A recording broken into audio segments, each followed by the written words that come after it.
For more Liquid Lunch, head over to YouTube, do a search for Liquid Lunch TV, and hit that subscribe button.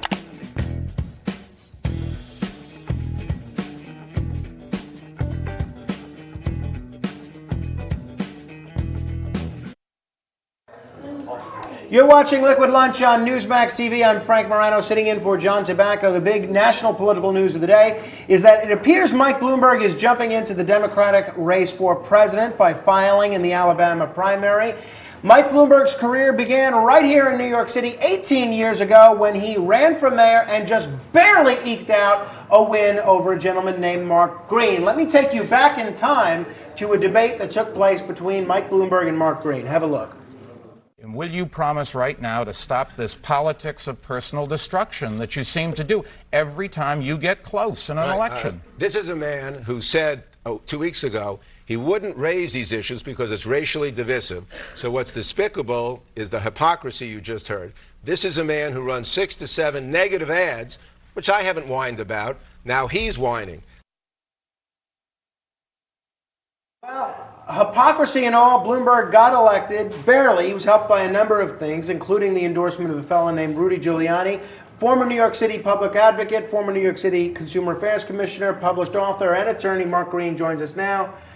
What's your reaction to Mike Bloomberg jumping into the presidential race? Well, wait, is he running as a Democrat or a Republican? Today he's a Democrat. Okay. If he runs, he'll be like a hippo jumping into a neighborhood pool, creating waves, but eventually he'll sink because the jury, the voters, are center-left Democrats who end up voting for, a very smart progressive. Bill Clinton, Barack Obama, Hillary Clinton, never an eccentric on the left like Donald Trump. Mike has advantages this time, other than when he ran against me, when he was little known. I was more well known, and he spent a record amount of money. His advantages: he is intelligent. He has a commendable record as mayor. He's one of the leading philanthropists of the age, so he has something to run on. The negative is he thinks Social Security is a Ponzi scheme. That's his words. Tell that to, average blue-collar voters who are in their 50s. And he was for stop and frisk, which he said was essential to keeping crime down. New York City got rid of stop and frisk. Crime went down even more. I don't think he'll get a black or Latino vote.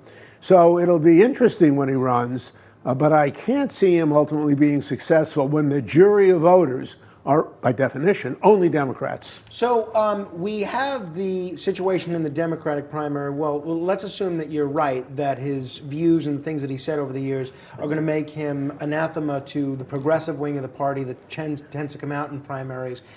Will he be able to peel off enough support from someone like Joe Biden that he could irreparably damage his candidacy? Oh, no, that's a good question.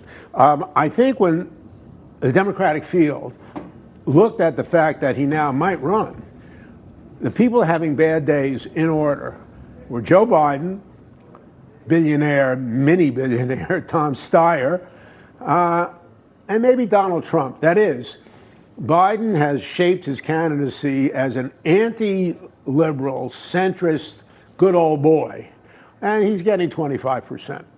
But a lot of them might flee under the pressure of ads to a Michael Bloomberg, who is a big name, a lot of money, an okay record, but none of Elizabeth Warren's voters and none of Bernie Sanders' voters, the other two in the top three, would leave them for a Michael Bloomberg. The latter two are running against billionaires who buy office and think the rich and the powerful don't have enough money. So it could have a big impact on Biden. And if, for any reason, Biden ended up not running, Bloomberg then would jump 5 to 10 points to fill his void. Then it would get more competitive. But eventually, it's going to be a one-on-one race.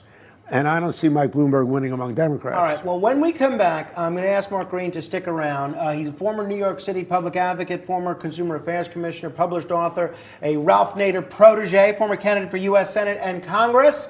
He's worn a lot of hats over the years, including radio talk show host. When we come back, I'll ask him to handicap the general election. You're watching Liquid Lunch on NEWSMAX TV. I'm Frank Morano, sitting in for John TABACCO. Don't go anywhere.